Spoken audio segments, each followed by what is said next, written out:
खाली डॉक्टर्स नहीं कर रहे थे, मेरे ख्याल से हम डॉक्टर्स के घर वाले भी साथ में जूझ रहे थे। बहुत अच्छा कहा आपने कि सिर्फ आप डॉक्टर से ही आपकी फैमिली भी बहुत सफर कर रही है।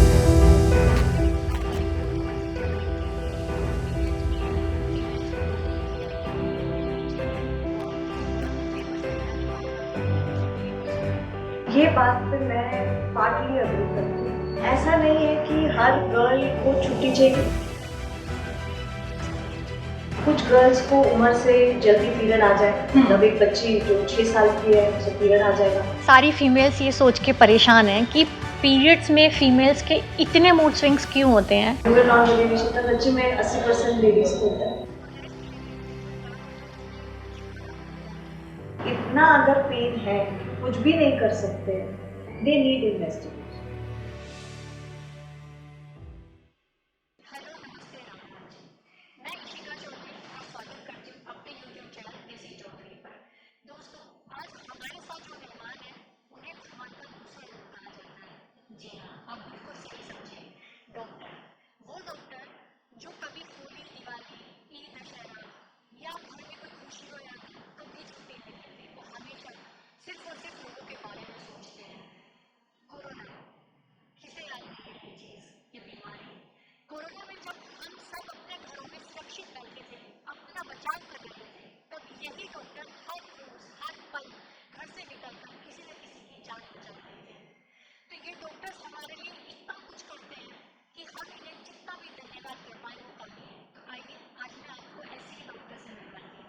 हेलो मैम, बहुत बहुत स्वागत है आपका हमारे यूट्यूब चैनल पर। और कैसी हैं आप?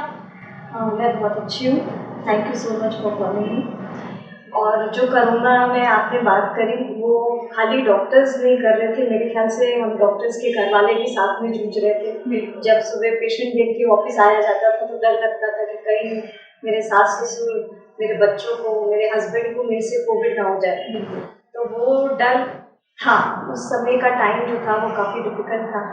एंड भगवान की दुआ से हम आगे निकल गए हैं, तो ये बहुत अचीवमेंट है। बहुत अच्छा कहा आपने कि सिर्फ आप डॉक्टर से ही आपकी फैमिली भी बहुत सफर कर रही थी। तो मैम, हम थोड़ा सा आपकी जर्नी के बारे में जानना चाहेंगे। आपका बोर्न एंड बॉटम कहाँ से था, एजुकेशन कहाँ से हुई और मुंबई आपका कैसे आना हुआ? सो ब्रॉन एंड बॉटम मैं दिल्ली से, पश्चिम इलाके से। स्कूलिंग के दौरान हम लोग ऑल इंडिया एग्जाम देते, उसके through Kasturba medical college Bangalore में मेरा MBBS में एडमिशन हुआ।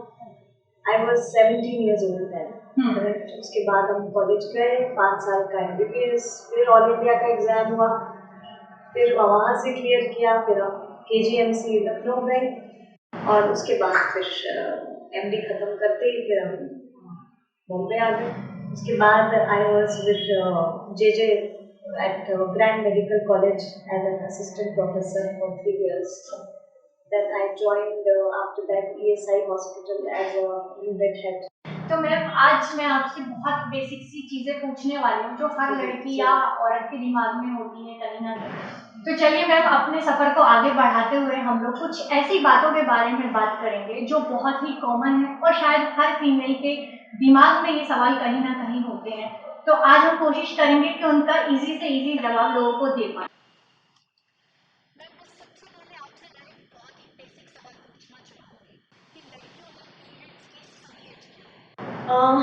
पीरियड्स की राइट एज, 2 एज के बारे में बात कर सकते हैं इस पर। पहले तो ये एज है कि ज़रूरत से जल्दी आ जाए तो, या एक टाइम से लेट आए तो। कुछ गर्ल्स को उम्र से जल्दी पीरियड आ जाए, मतलब एक बच्ची जो 6 साल की है उसे पीरियड आ जाएगा, उसको 6 साल में भी पीरियड्स आ सकते हैं? बिल्कुल आ सकते हैं। इस टर्म को हमारी भाषा में प्रिकॉशियस प्यूबर्टी कहते हैं, कि ज़रूरत से ज़्यादा या टाइम से जल्दी पीरियड आ जाना, उसको 7 साल की उम्र बोला जाता है। 7 साल की उम्र से अगर पहले पीरियड आ जाए तो उसका मेडिकल ट्रीटमेंट अवेलेबल है। Endocrinologist are the main people that have, तो वो एक चीज़ देखते हैं कि हम ज़रूरत से जल्दी नहीं आना चाहिए। दूसरा होता है कि पीरियड 14 या 16 साल से अगर लेट आता है तो किस कारण से लेट है, क्या जेनेटिक है, क्या कोई ट्यूमर है, क्या कोई हार्मोनल इम्बैलेंस है, क्या खाने पीने में इस तरह की कमी है। इस चीज़ों के ऊपर डिस्कशन होता है या हम नेसेसरी जो जांचें करानी होती है वो कराते हैं, कारण पता करते हैं और उसी तरीके से उसे ट्रीट किया जाता है।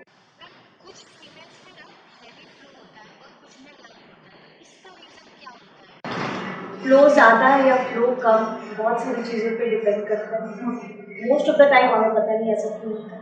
Sorry to interrupt you ma'am, इसी में मैं एक चीज और ऐड करना चाहती हूँ कि कम आना या हैवी फ्लो होना ये सही है कि गलत है, कोई साइड इफेक्ट है इसके, आप प्लीज बात। हमने पीरियड की एक रेंज बनाई है, मतलब उस रेंज में क्या है, अगर महीना 1.5 दिन से ज़्यादा और 7 दिन से कम, बड़ी सी रेंज हो गई, एक हफ्ते तक की, उस तारीख में पीरियड आए तो that really doesn't matter, it is fine, it is considered as a normal period. अगर पीरियड एक दिन है, उससे कम है, अकॉर्डिंगली होता है, बिल्कुल हम जांच करते हैं, इस चीज़ का पता लगाते हैं। कई कई गर्ल्स को 7 दिन से भी ज़्यादा पीरियड चलते हैं, तो वो चीज़ हेल्दी नहीं है। ओके। कमज़ोर हो जाएगी। जिस तरह से अगर ब्लीडिंग होती रहेगी और वो कमज़ोर हो जाती है, तो वो चीज़ भी नहीं चाहिए। तो एक अगर हम लिमिट में रहेंगे कि बहुत कम भी नहीं चाहिए, बहुत ज़्यादा भी नहीं चाहिए, हम उस रेंज में रहे कि ये हमें सूट करे बॉडी का टाइप को, ये एम है।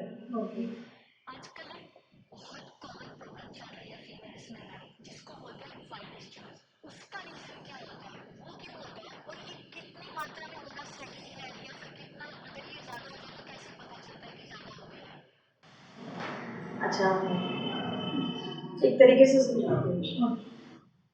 वाइट डिस्चार्ज जो वेजाइना से निकलता है, आप समझ लीजिए आँख से आंसू, आँख में से वैक्स, नाक से नक्सीरी जो निकलता है, वैसे वेजाइना से डिस्चार्ज। ये एक क्लीनिंग तरीका है जो बॉडी खुद करती है, ठीक है। अगर मैं रोती हूँ, मेरे आँख में से जो चीज़ें वो निकलती है, आँख में से जो है वैक्स है वो सब कचरा बाहर निकालता है, और वैसे ही वेजाइना में से डिस्चार्ज होता है। इट इज़ द वे हमारी बॉडी उस चीज़ को क्लियर कर रही है। कई बारी अगर इन्फेक्शन है या कुछ परेशानी है तो वो डिस्चार्ज की क्वांटिटी ज़्यादा, हम कैसे हिसाब लगाएंगे कि डिस्चार्ज ज़्यादा हो गया? अगर हम पैड यूज़ करना पड़े, इसका मतलब डिस्चार्ज ज़्यादा हो गया। डिस्चार्ज का कलर बदल जाए, जहाँ वो एकदम थिक था, सो डिस्चार्ज भी अभी हमारे महीने के हिसाब से डिस्चार्ज बदलता है। पीरियड आने वाला होता है तो थोड़ा ठीक हो जाता है। अगर ओव्यूलेशन का टाइम है, मतलब मिड साइकिल का टाइम है, वो थिन रहता है, करेक्ट, स्टिकी रहता है। सो एक तरह का डिस्चार्ज बॉडी में रहता ही। ओके, तो ये थोड़ा सा गर्ली क्वेश्चन है कि सारी फीमेल्स ये सोच के परेशान हैं कि पीरियड्स में फीमेल्स के इतने मूड स्विंग्स क्यों होते हैं, एंड मोस्टली लड़कियां बोलती हैं कि इसी टाइम में हमारे पार्टनर के साथ हमारा सबसे ज़्यादा झगड़ा होता है, तो इसका रीज़न क्या है? ये जो पीरियड्स का जो मूड स्विंग्स की बात है, यू विल नॉट बिलीव, सच्ची में 80% लेडीज को होता है। ओके। बट उसका एक बड़ा सा स्पेक्ट्रम है कि किसी को बहुत कम होगा, कि लगेगा कि चुप रहना चाहिए, हम लोग ज़्यादा इरिटेशन हो रही है, क्यों बात कर रहे हैं, चुप हो जाते मुझे हैं, अकेला छोड़ दो। हाँ, मतलब ये एक बीच की पार्ट है, मुझे अकेला छोड़ दो। और कईयों के जैसे ब्रेकअप हो जाएगा, ब्रेकअप के साथ साथ कुछ लोगों की सुसाइडल टेंडेंसीज भी आती है। And most of the things जब हार्मोनल इम्बैलेंस, वर्क का स्ट्रेस, बाकी relationship issues, all that things become so profound, specially period आने से पहले।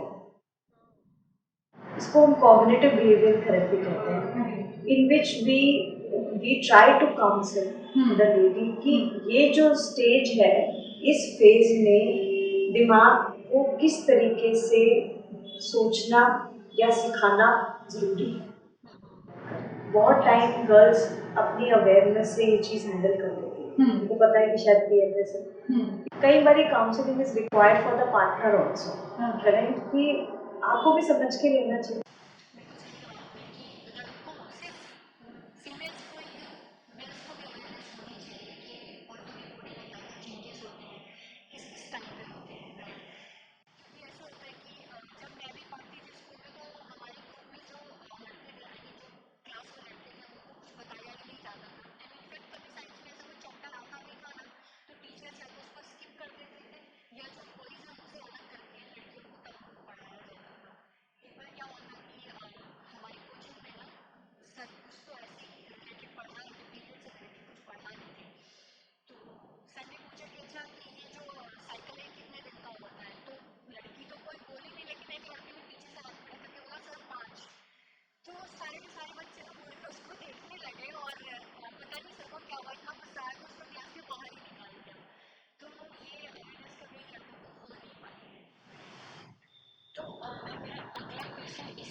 इतना अगर पेन है, कुछ भी नहीं कर सकते, दे नीड इन्वेस्टिगेशन, उनको जांच कराना, कारण बताना। मतलब देखिए, अगर ऐसा सोचे 5 दिन पीरियड के रहते हैं, हर 12 महीने आ जाते हैं, 12 इंटू 5 60 दिन हो गए। साल के 2 महीने तो बेड पे नहीं रह सकते, कहीं कुछ तो करना पड़ेगा। सो वो अगर इस तरह से पीरियड है कि हम 5 दिन बिस्तर पे हैं, गड़बड़ है, अच्छा, then we need that help, okay, and we need that investigations to handle it.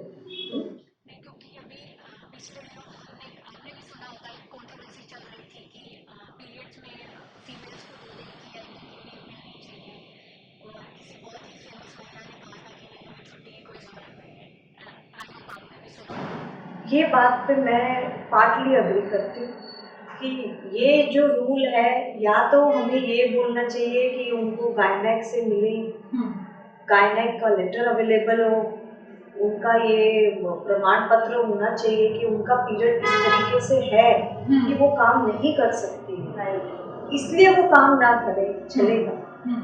क्या गर्ल्स 100% सही करने वाली है? कोई भी चीज को ना आप ब्लैंकेट की तरह नहीं अप्लाई कर सकते कि भाई सबको दे देते हैं।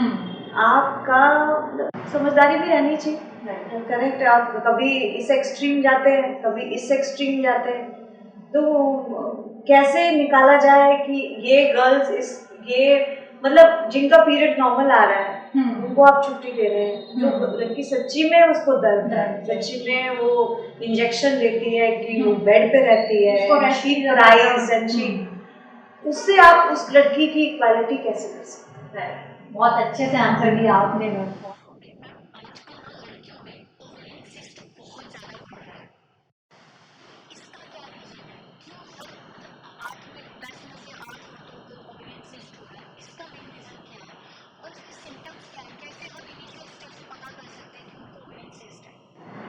अब सिस्ट जो होती है वो अलग टाइप की हो सकती है, ओवरी में है, वेजाइना में है, कहाँ पे वो सिस्ट है, लेकिन मोस्टली हम सिस्ट की बात कर रहे हैं तो हम ओवरी की बात कर रहे हैं। ओवरी अंडाशयी होती है, यूट्रस मतलब बच्चेदानी के बगल में 2 अंडाशय होते हैं। तो जो ओवरी है, ओवरी में मोस्ट कॉमन जो सिस्ट है वो होती है फंक्शनल सिस्ट, जिसको हम सिंपल सिस्ट भी कहते हैं। वो हर महीने पीरियड में बनती है और 1 या 2 महीने में अपने आप निकल भी जाती है।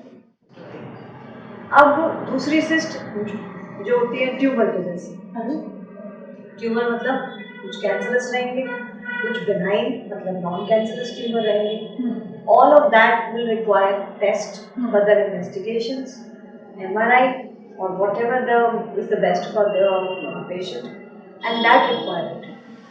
और अगर उसका साइज बहुत ज़्यादा हो जाए, मतलब अगर किसी चीज़ का साइज समझ लीजिए सिस्ट अगर 8 से 10 सेंटीमीटर हो गई, बहुत बड़ा साइज हो गया, तो जो ओवरी है it is attach to the uterus in a stalk, ऐसे स्टॉक बलून जैसे अटैच रहता है स्टॉक से, वैसे अटैच्ड है।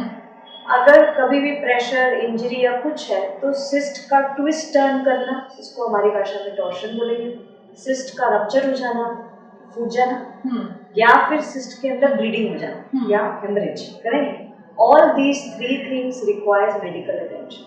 तो ये जो चीज़ है, ये जब जाएंगे तो most of the time we come to a conclusion कि इसका इलाज करना है, इसका इलाज नहीं करना है। तो एक एक्चुअली ये भी आजकल बहुत लोगों का कंसर्न रहता है, एक ये सवाल है कि पीरियड्स के टाइम में पार्टनर के साथ फिजिकल रिलेशन बनाना कितना सेफ है? अगर lady is comfortable, she can have intimacy the way she wants, anytime। थोड़ा सा risk of infection during the periods, क्योंकि बच्चेदानी का मुंह खुल जाता है जब पीरियड्स आ रहे होते हैं, तो बिकॉज ऑफ द फ्लो कुछ गर्ल्स को इन्फेक्शन होने का रिस्क बढ़ जाता है। लेकिन वो इन्फेक्शन कहाँ से होता है? वो आपके पार्टनर से होता है। अगर कमिटेड रिलेशनशिप में तो आप उनके साथ रिलेशन रख ही रहे हैं, तो आपके चांसेस ऑफ हैविंग इन्फेक्शन काफ़ी कम है। लेकिन हाँ, इन्फेक्शन हो ही रहे हैं, वैसे भी हो रहे हैं, पीरियड में रखेंगे तो डेफिनेटली और होंगे। मैम सैरोगेसी, IVF, ये सारे जो प्रोसीजर हैं जो आजकल बहुत ज़्यादा चल रहे हैं, इनके बारे में आप क्या बोलेंगी? देखो IVF और सरोगेसी और IUI these are a part of assisted reproduction. मतलब किस तरीके से एक लेडी जो चाहती है कि प्रेगनेंसी हो जाए और नहीं हो पा रही है उसको हम हेल्प करते हैं। कौन से इशू रहते हैं उस तरीके से उस तरीके को अटेंड किया जाता है। IVF में लेडीज की कोशिकाएं मतलब एग्स उसको निकाल लिया जाता है, स्पर्म्स को ले लिया जाता है, स्पर्म्स और एग को मिला के छोटा सा बेबी या ब्लास्ट कहते हैं उसको, एम्ब्रियो क्रिएट किया जाता है। उस एम्ब्रियो को टाइम पे जब यूट्रस तैयार हो जाता है तो उसको प्लेस करते हैं। ओके। वो एम्ब्रियो ग्रो करता है और एक बच्चे में कन्वर्ट हो जाता है। IVF लगभग ऑन एन एवरेज 30 से 40% सक्सेसफुल रहता है। और सरोगेसी एक लॉ हमारे अभी चेंज हुए हैं सरोगेसी के, तो उन लॉज के हिसाब से इतना कंफर्टेबल नहीं रह गया है सरोगेसी। पहले हमारी कंट्री में काफ़ी अच्छे से होता है, अभी फिलहाल सरोगेसी इतना कंफर्टेबल नहीं है। मैम एक चीज़ PCOD जो आजकल देखा जाए तो 10 में से 9 फीमेल्स में है, तो PCOD में कंसीव करना कितना मुश्किल होता है या फिर कुछ % चांसेस हैं कि कंसीव कर सकते हैं? देखो अब PCOD का रीज़न ये है कि अब ना बहुत सारी चीज़ें बदल चुकी हैं। पहले ज़माने से हमारा ज़माना काफ़ी बदल चुका है। तो अब जो नॉर्मल चीज़ें थी वो जो उन लोगों के लिए नॉर्मल थी, correct, it's an effortful thing for us and then of course because of the machines, because of all those things, right. तो कारण ऐसा मालूम था।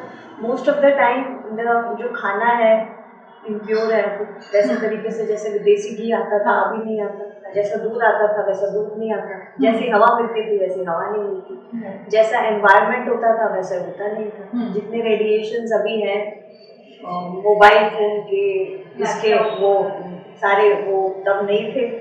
लेकिन कुछ लोगों को खाली पीरियड पे फर्क होता है, कई बार कुछ लोगों को फेस पे या कॉस्मेटिक पे अफेक्ट होता है, कुछ लोगों में दोनों चीज़ें अफेक्टेड होती हैं।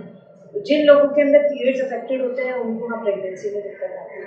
और PCOD में क्या होता है, एग रिलीज नहीं होता। अगर एग नहीं रिलीज होगा तो ओव्यूलेशन नहीं होगा तो कंसेप्शन कैसे होगा। तो ऐसी मेडिकेशंस अवेलेबल हैं जो एग को रिलीज करते हैं, तो चांसेस काफ़ी बढ़ जाते हैं ट्रीटमेंट के। PCOD में बच्चे नहीं होंगे ये मिथ है। PCOD में अगर हमें पता है कि हमें इशू है उसको बड़ा मत करिए, एज को मत जोड़ दीजिए साथ में। करें कि एक इशू है PCOD, उसके साथ हम वेट कर रहे हैं, देखेंगे, देखते करके वो 35 साल हो जाए, 35 साल हो गए, हमें आपने PCOD के साथ साथ एक और चीज़ ऐड कर दी, उम्र एक अपने आप में एक कारण है। सो ये जो चीज़ें हैं कि PCOD और एक उम्र, करें इलाज अवेलेबल है, तो एक फिक्स्ड एज में अगर प्लान करा जाए तो चीज़ें बिकम लिटिल कंफर्टेबल हैं। तो बर्थ कंट्रोल पिल्स जो हैं वो लो डोज मेडिकेशन है, तो और according to the evidence long term जो उनके साइड इफेक्ट्स हैं वो बहुत ही कम है। प्रेगनेंसी, एबॉर्शन, इसके साइड इफेक्ट बहुत ज़्यादा है। ओके। अगर हमें लगता है कि हमें यूज़ करना है तो it's very effective. Short term side effects रहते हैं, जैसे किसी को नॉइज़िया, वॉमिटिंग, इस टाइप के वो रहते हैं, और वो धीरे धीरे अगर नहीं सूट कर रहा है we suddenly change the brand, कई बार दूसरी मेडिकेशन से सूट करता है। और बाकी लॉन्ग टर्म अगर बहुत साल ली हुई है तो बीच बीच में हम टेस्ट कराते हैं, जैसे लिवर फंक्शन टेस्ट कराया, कोलेस्ट्रॉल चेक कराया, पैप स्मीयर लिया, तो ये सारी जो चीज़ें हैं हम बीच में चेक करते रहते हैं रिगार्डलेस। अगर लगता है कि लिवर फंक्शन टेस्ट बढ़ रहा है या कहीं से भी लेडी को दिक्कत लगती है, definitely the pills have to be stopped. Ma'am आजकल जो सर्वाइकल कैंसर के केस बढ़ रहे हैं इसका क्या रीज़न है, और इसके इनिशियल स्टेज पे पता लगाया जा सकता है क्या कि सर्वाइकल कैंसर है? सर्वाइकल कैंसर अभी और पहले और हमेशा से था, अभी चर्चा में ज़्यादा आ गया। उसके लिए हम एक टेस्ट करते हैं जिसको पैप स्मीयर बोलते हैं। वजाइना, बच्चेदानी का मुंह या सर्विक्स, वहाँ से कुछ सेल्स लिए जाते हैं और उन सेल्स को टेस्टिंग के लिए भेजते हैं। ये जो सेल्स होते हैं इसमें पता लग जाता है कि किस तरीके से चेंजेस हैं, नॉर्मल आए, इन्फ्लेमेशन आया है, ग्रेड है, लो रिस्क है, हाई रिस्क है या कैंसर के हैं। Okay. According to the recommendations every girl after the age of 21 or whenever she becomes sexually active, then every 3 years में करना होता है. 3 साल में एक बार नॉर्मल टेस्ट कि ये आप It's a normal test. है You, ना, me, जैसे everybody health should do that. Everyone. मैंने तो आज तक नहीं करा. अभी कराऊंगी तो लूंगी तेरा टेस्ट. So pap smear होना चाहिए. And till the age of 65 it should happen. तो मैम इसमें कुछ अर्लियर साइंस कुछ होते हैं जो इंसान खुद पहचान सके, फीमेल बॉडी में कुछ चेंजेस होते हैं कि उसको खुद पता चल जाएगी? See, अगर खुद को पता चल जाएगा इसका मतलब वो स्टेज बढ़ गई. So अगर हम रेगुलर अपना चेकअप रखते हैं तो ये चीज़ डिटेक्ट हो जाती है. करेक्ट, हम लोग देख लेते हैं, हम लोग पैप स्मीयर भेज देते हैं. तो ये जो टेस्ट करके ये चीज़ों का पता लगाना आसान हो जाता है. अगर कुछ रहता है तो डरने वाला कुछ नहीं, उस चीज़ को फेस करो, क्योंकि जब तक अगर वो सिचुएशन को हम नहीं फेस करेंगे वो बढ़ेगी, वो कम नहीं होगी. यहाँ पे फिर वो सर्वाइकल कैंसर वैक्सीन का भी रोल आता है. सर्वाइकल वैक्सीन जो है अब तो हमारे भारत ने भी लॉन्च किया. राइट, हाँ मैंने भी सुना है कि वैक्सीन आ चुकी है इसकी. गार्डासिल करके वैक्सीन है, गार्डासिल 4-9, अब हमारे भारत का भी सर्वेक्स करके वैक्सीन है. So ideally the girls less than 24 years of age should take that vaccine. Okay. 3 doses रहती हैं, तो 3 डोजेज 0 to 6 months पे वो डोजेज रहती हैं. कुछ लोग जिनका सेक्सुअल इंटीमेसी कभी नहीं हुआ है या अभी रखने जा रहे हैं और एज ज़्यादा है वो भी लगवाना चाहिए. अभी गाइडलाइंस के हिसाब से 40 years तक भी लगा सकते हैं वो वैक्सीन. सो डिपेंड करता है, अपने गाइडलाइन से आप बात करिए, जिस तरह से वो विचार और डिस्कशन रहता है उस तरह से प्रोसीड कर सकते हैं. मैम एक बहुत ही बेसिक सा क्वेश्चन है, बहुत सारे लोगों को पता होगा शायद और हो सकता है कुछ लोगों को नहीं पता हो. तो मैं आपसे ये जानना चाहती हूँ कि आप लोगों को ये बताइए कि 2 बच्चों के बीच में कितने साल का गैप होना चाहिए? देखो, 2 बच्चों के बीच में मेडिकली 2 से 3 साल का गैप इज इनफ. और otherwise you have to see the logistic, help होनी चाहिए. कैसे हम बच्चे मैनेज करेंगे, तबीयत ठीक होनी चाहिए, बहुत सारे फैक्टर्स होता है. Medically I think 2 to 3 years का होता है. तो बहुत लंबा गैप देने से then most of the time the lady decides कि अब मैं नहीं करूँगी, क्योंकि she is just comfortable in her life. तो साथ हो जाते हैं, डेफिनेटली वो कंफर्टेबल हो जाता है. मैम ये बताइए कि पीरियड्स के टाइम पे प्रेगनेंसी संभव है क्या? सो पीरियड के टाइम में 2 टाइप से लोग प्रेग्नेंट हो सकते हैं. फर्स्ट कि वो पीरियड हो ही ना, उनसे पहले ही प्रेग्नेंट हो गई थी. जो पीरियड ब्लीडिंग हुई वो इम्प्लांटेशन ब्लीडिंग थी. दूसरी सिचुएशन ये हो सकती है कि पीरियड किसी का बहुत छोटा हो, किसी का 21 डे पीरियड है, उसका ओव्यूलेशन 7th डे हो जाएगा. Sperms can stay for 3-4 days. Okay, तो अगर रिलेशंस पीरियड्स में हुए, चलिए चौथे दिन रिलेशन रहे, स्पर्म्स तो 3-4 दिन पे बैठे हुए हैं, ओव्यूलेशन 7th डे पे हो गया, तो हो जाएंगे प्रेग्नेंट. मैम मेनोपॉज की एज क्या है? क्योंकि आजकल लोगों में थोड़ा जल्दी भी हो जाता है, तो इसकी राइट एज क्या है? और उसके साइड इफ़ेक्ट क्या हैं? क्या मूड स्विंग्स होते हैं उस टाइम पे? फीमेल बॉडी में किस तरह के चेंजेस होते हैं? सो मेनोपॉज जैसे प्यूबर्टी एक फेज है, जैसे प्रेगनेंसी एक फेज है, जैसे लैक्टेशन एक फेज है, वैसे एक मेनोपॉज एक फेज है. It is a transition phase. मतलब एक लेडी जो अच्छे से पीरियड्स आ रहे थे, चीज़ें चल रही थी, सडनली वो गाड़ी रुक जाएगी, पीरियड नहीं आएगी, वो बड़ी काम नहीं करेगी. तो मेनोपॉज मींस पीरियड्स बंद हो जाता है. पीरियड्स, हाँ, मेनोपॉज का मतलब कि जो साइकिल चल रही थी उसका स्टॉप हो जाना. स्टॉप मतलब 1 महीने तक नहीं आना.